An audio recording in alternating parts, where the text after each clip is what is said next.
Here I'm going to demonstrate a load event, and when I'm demonstrating the load event I'm also going to work with a date variable. The date variable and how to format date variables were discussed within this chapter, so I'm just going to use them for this particular demonstration so you get a better idea of how they work. So I have a form here. This just has a label. It's called date. And then I have a label right here, and you can see in the properties it's called LBL date. And what I want to do is every time my form loads up, I want to grab the system date right from the operating system and have it display right here inside of this label. Now keep in mind that date variables hold both the day and the time. So you can choose to display just the day or the time or both.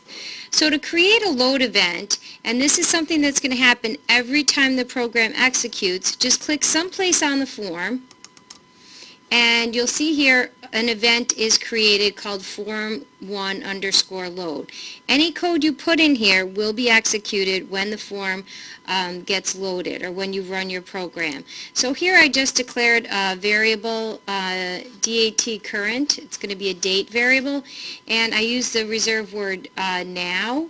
And you know, there's different things you can use now. You can use time of day, or you can use today, and so that will provide from you different information from the system, which I'll demonstrate.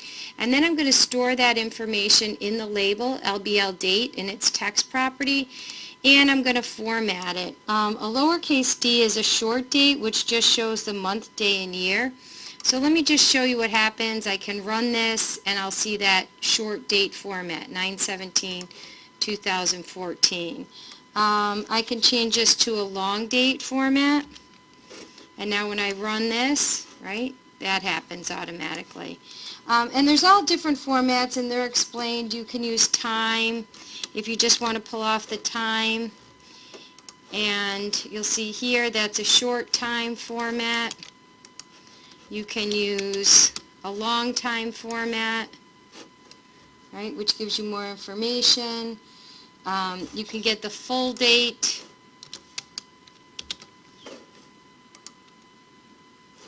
right here. So there's a lot of different formats, and let's just try one of these other, let's choose today. And I'm going to run this, and you know, Wednesday, September 17th. You could choose a date format if you want. You know, and that'll pull that information off. So all of this information is located in Chapter 3. You can take a look at it as far as working with dates, but I primarily wanted to demonstrate the load event here.